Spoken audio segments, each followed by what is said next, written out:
afternoon, everyone. Like John said, I work for NAWCTSD, which is the Training Systems Command down in Orlando for the Navy. I'm part of an R&D lab there, and I'm the Advanced Gaming Interactive Learning Environment lead. So what that translates to is we mainly focus on virtual environments for training, and we also look at additional technologies like gaming engines, gaming technologies, virtual, augmented, and mixed reality, and how to make those work within not only the Navy's enterprise for training, but all military training, since we service all 4 branches of the military at NAWCTSD. So real quick, this presentation, and Tyler did a lot of really good upfront work for me, is mainly focused on how we can use these technologies, when we should, and what the pros and cons are for using them in training. So some of the upfront definitions Tyler covered, we'll go through those real quick, but the meat of this presentation is what the pros and cons are, how do we compare those to training requirements, to find out if virtual reality, augmented reality, if those things are the appropriate technologies for training each domain. So real quick, we already went through some of these, but just so that throughout the presentation we're on a level playing field, everybody's got a little different spin on the definitions for these things. So I completely agree with Tyler on VR and AR, and that VR, we're fully occluded field of view, so we're in a headset for the user and we're only seeing virtual objects. Augmented reality, we're focusing on real world, and we're overlaying the virtual objects on top. The only difference in my terminology from his is mixed for me is using AR or VR with any real world objects kind of intertwined with them. And you'll find everybody has little different terms for those, but when I talk about those buckets, that's what I'm talking about today. Okay, so this program is mainly focused on COTS. So there are a lot of proprietary technologies that have different capabilities, but for today's talk, we're talking commercial off-the-shelf VR, AR. And it's exciting. Everybody's really excited. It's got the cool factor. Like you said, it might be the tipping point for using these technologies. Part of the reason for that is the gaming industry is pushing the technology further and faster and for cheaper than ever before. So we're not having to invest a lot of R&D dollars from our companies or from the government to push the technology. Industry's doing that for us. There's pros and cons of that. Industry's pushing it far and fast, but they're only going to push it within the domain of gaming, right? So if there's features we need as the military, we might not get those specific features from the commercial vendor. So that's something we have to weigh when we're picking these. And it's cheap now, right? Like anybody can go to Best Buy, they can pick up a headset, they can essentially build a little sim in their garage or in their office. We see a lot of that day to day now. Like people are actually building sims on their own. There's a lot of plug and play technology with game engines to just kick this right off from day one without having to have a level of expertise behind it. And it's more accurate and lower latency than before. So, in the past, when we've seen these headsets before they really came on board in the last 5 years or so, there was a lot of lag. People would get SimSec, and we're getting rid of those problems. The higher resolutions, the better performance on these headsets, it's now allowing us to push past those SimSickness issues and really focus on training for the user. Okay, so VR is good for a lot of things, but not everything. So VR, because it's stereoscopic rendering, like wearing 3D glasses in a movie theater, it's really good for users to understand the distance and size of objects. So when we look at a 2D monitor, for maintenance training, when we look at a really big engine, we don't really associate how large that engine might be. But in a virtual reality headset, we get the benefit of really experiencing the size of it. And just like you said with the body immersion, I've had users in a virtual reality headset look at maintenance training and look at a big engine and be like, whoa, that's so much bigger than I thought when I did my training. Or even be afraid to walk through it because they actually think there's a real box there in the space. It's also really good for tasks that require 360-degree SA. So SA for us is situational awareness. So any task where we need to, for operations or for safety, understand our environment and be able to essentially keep our head on a swivel and look around, those are really good tasks for VR. There's a lot of tasks that it's not good for, though. So, Tyler already mentioned text. Text is really important for training. If we can't read the text we need to do for a training task, at a normal operating level, that's not a good thing. So some of the limitations we're seeing on that now in cockpits, the controls are so small. If I sit in my normal seat as a pilot and I try to look and read what those controls and buttons say, can't read them. So it puts me at a disadvantage. Those are even true for controls on ships. And that technology is going to improve. That limitation may go away in the future, but the current gen headsets, the HTC Vives, the Oculuses, reading small text right now is a limitation that we have to take into account when we're evaluating training objectives. It's not good for any task where the motion's not in full control of the user. So even though sim sickness is a lot better, we can't put somebody in an airplane or a vehicle that's already moving or might have a sudden stop that the user's not in control of. That sudden movement, the lack of control of movement will make people sick. And sim sickness is just like motion sickness. Some people are more susceptible to it than others, but it's something we have to take into account. And it's also something we'll talk about in a couple slides. One of the reasons the performance considerations for VR are so important are to prevent sim sickness in our users. The last item is high visual acuity tasks. So the resolution of the headsets are pushing further and faster, and that's helping us see more and more detail on objects as they get further away. But there is a limitation. We're looking through plastic lenses. We're not looking at 4K screens on each eye yet. Maybe that'll come in the future. But right now, we found in the lab that if we're trying to see detail on objects more than 3/4 of a nautical mile away, it's not going to work. You might be able to see there's a blob in the distance, but you're not going to be able to tell what kind of aircraft it is, what kind of vehicle it is, do any real learning task or training task with that object at distance in the current gen headsets. Again, this may evolve and this limitation may go away, but currently this is something you should kind of take into account when you're thinking about your learning objectives. And this is a really good example of that. So one of the trainers that we just deployed was the Catapult Launch Training System, and it's actually up at CNAT's Lakehurst Attachment, which is the Aircraft Launch and Recovery Equipment School up in New Jersey. And for this particular task, all the benefits were in play. Understanding where the aircraft were to safely hook them up to the catapults on an aircraft carrier, understanding the size of those aircraft, the distance of the aircraft for safety, understanding 360 degree where my team members are, if they're doing the right safety procedures. Those were all benefits, and it made a lot of sense to use VR. All the objects were well within 3/4 of a nautical mile. We didn't have any too terribly small text that we had to deal with, although some of the aircraft launch bulletins, which are small grids, we had to artificially enlarge to be able to be readable within the headset at a close range.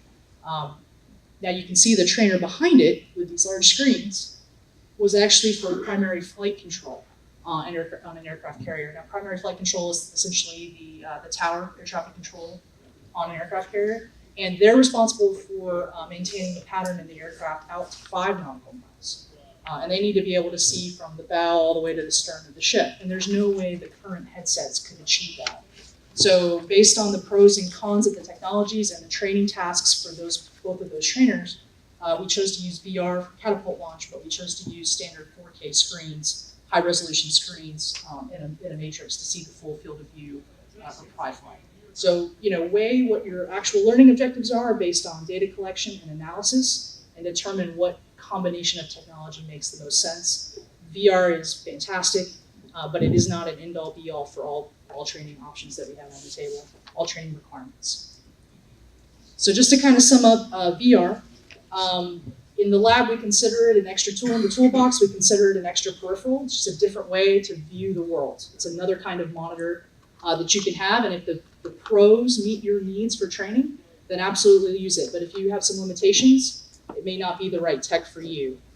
Performance concerns. So typically in a game engine environment or in a virtual world environment, we're targeting 45 to 60 frames a second.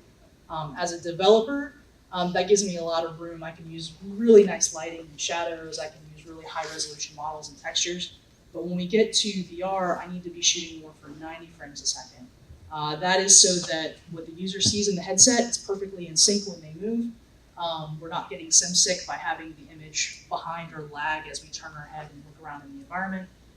That does add some labor and some work on the development side to be able to optimize the scene in such a way that we're managing all those things and we're getting the right frame rate out at the end. So, for government folks that are in the room, that's something that probably should be considered when you're writing RFPs or going out acquisition. And for the contractor folks in the room, helping the government understand that there is a higher degree of work that needs to be done to optimize those scenes for these environments so that there's a give and take there is really important.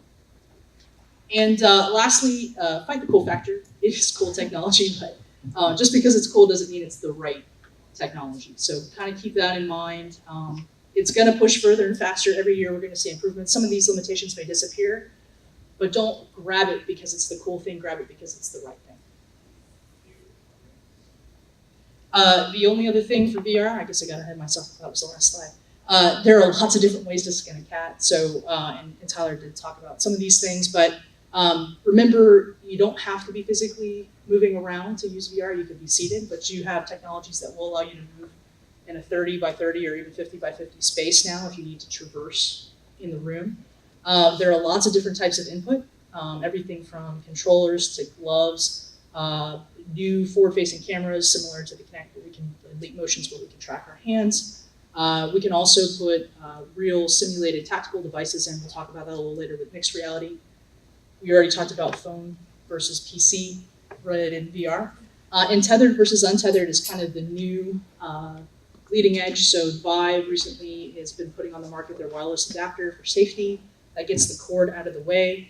That is one option. You can also use retraction systems to get the cables out of the way for safety in VR, but it is something that if you're not using a phone-based VR system, the cable is a consideration that should be taken into account for the space for training, so people don't get tangled up in it, don't trip on it, don't have any issues with the cable. All right, AR.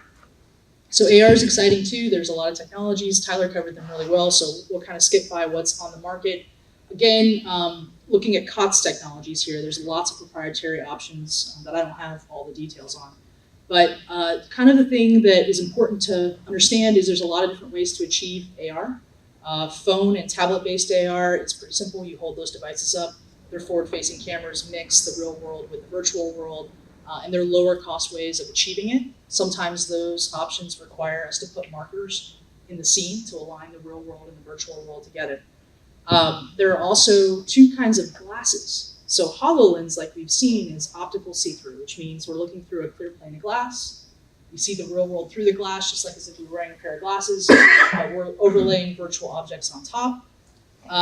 But video see-through is actually fully occluded headsets, where now the forward-facing cameras are rendering the real world and blending that inside the headset for you. And there are pros and cons of both, mainly environmental concerns like sunlight washing out, things like the HoloLens, because there's no way to filter out the natural light or the lighting from the environment with those virtual objects. Okay, so just like we did for AR or VR, AR has some really good use cases, and there's going to be more as the technology matures. But right now, performance aiding and maintenance for Navy training or military training is something that's really being looked at very hard. So can we put a headset on a maintainer and guide them through a task, especially a task that doesn't get done very often, so it's something we don't want them to have rote memory and just go through the steps based on training, but actually want them to do either with a senior maintenance person talking to them, guiding them through, or having the AR system actually run through and point to the panels they need to open or the parts they need to interact with. Damage control or first responder training. It's really hard to explain to someone what a fire looks like in space, even if we show it in 2D, but to immerse them to know how to fight a fire, where the cutoffs for water and flooding are, being able to highlight those things in space, whether that's in a headset or a tablet. That's a good use case for training. And then any sort of info display that you want to have. So a lot of times these AR devices are really good at docking information in the space. So for a training environment, if we want to dock paperwork or videos or something like that, where we want to do information display when we have the device on, that is a pro of AR right now. Just like Tyler said, there's kind of a clear line in the development world between AR and VR. So keeping in mind the modalities is important when you're picking the right technology. If you don't need to see the real world in the real space for safety, it might make more sense to go VR. But in the case where you're actually trying to train somebody where to look when, and they need for safety to be able to see their surrounding environment, then AR might be a better fit. And this technology is moving forward a little more slowly than VR, but we should see advancements of it, coming over time. So like we said before, some considerations, things to think about when you're picking the right technology for your training. The optical see-through headsets are susceptible to environmental conditions. So you can't probably use them on a bright sunny day outside. If it's too dark or too grimy in a maintenance space, that may be a consideration. You may want to try prototyping that out before you actually fully commit to that solution.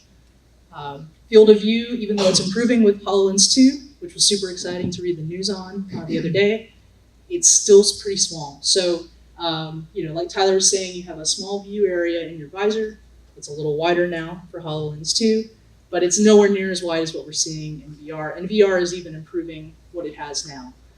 So when you look away, your virtual objects are clipping, which can be, it can take away from the immersion value we're getting from the technology, right? Because now I have to constantly move my head, which is not realistic. It may even be negative training to be constantly swiveling my head when it's not natural, just to be able to see what I need to see in the environment. Battery life.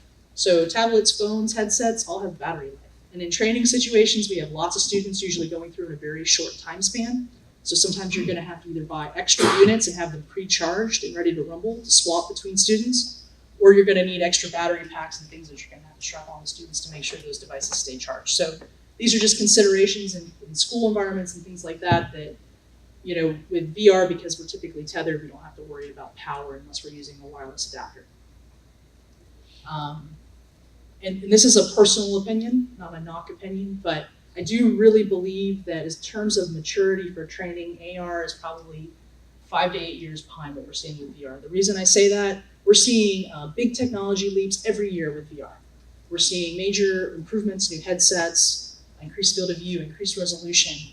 The gaming industry is pumping lots of money into those technologies. We're not seeing quite the same fueling of the fire from the AR side. It may get there. Some people think it won't. We'll see. I think it's still going to push forward. I think it's just going to take a little bit longer to be mature enough for us to use in everyday training.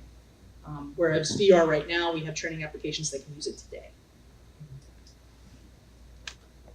Mixed reality. So mixed reality, again, can be any combination of AR, VR, but we have real world objects. And just so you guys understand, we can put real world objects in where it makes sense. So in the VR environment, having real panels, real levers, real devices, real simulated tactical things in the space that we can interact with are a good thing if the training task requires us to have muscle memory, to understand how hard or easy it is to turn a valve, push a button. If it's simple button pushing that's just on a touch screen, or pressure hitting the button is not important, you don't need these extra devices, but they can be important for maintenance training. So we don't want somebody to go into a VR environment. There's a very important valve to turn, and in real life it's tough, or the pressure on the valve is an important indicator of something that may be happening in our training environment. We just have them willy-nilly turn it in VR. It could be negative training, because when they go to the real ship or the real environment and they turn it, they could strip it, they could cause an issue. So you can mix that real valve in the training environment. You can mount it and align it in the space so that the physical valve and the virtual valve and the headset align. You can do that in both AR and VR. And I recommend actually doing that when it makes sense for muscle memory, when we actually need to understand the pressure or the oomph, essentially, to be able to turn something, use something, or we need to have the muscle memory in place. So mixing those devices is very important when that's important for the training task. And just to give you an example, for Catapult Launch Trainer, we did just this. So there are 2 panels that they use for launch. There is a 3-part panel that they use in what's called the bubble, or the integrated catapult control station for launch, that has a bunch of push buttons on it. So we don't need to know how hard it is to push those buttons, but understanding where they are on the panel and in my space, we actually built a metal backstop, if you will, that fit the exact same bins of the panel in real life. It was situated exactly where the virtual panel was in the headset. When I look at it in the headset, though, I see the controls. I see all the buttons, all the knobs, everything that would be there. But now I'm not hitting air. When I reach out and interact with the environment, I'm actually hitting the right panel location that I would. And that just gives us a sense of where we are in the environment, knowing that I've actually interacted with the button. We also have to have feedback items like if the button changes color, if there's a noise or audio feedback associated with that. We need to include that as well to make it completely immersive and useful for training. This item below is a mock-up of a deck edge control station. It's the same idea. Those stations exist all over the ship. They're a series of push buttons, but gives us a backstop in space. This is a real simple example of mixed reality. You can get much more technical than this, but for this training system, this made the most sense for us. It was a low-cost point. It was easy to be able to be moved in the training house. It made a lot of sense so that we weren't just playing with air. The users were more immersed and had better training by having that backstop in place.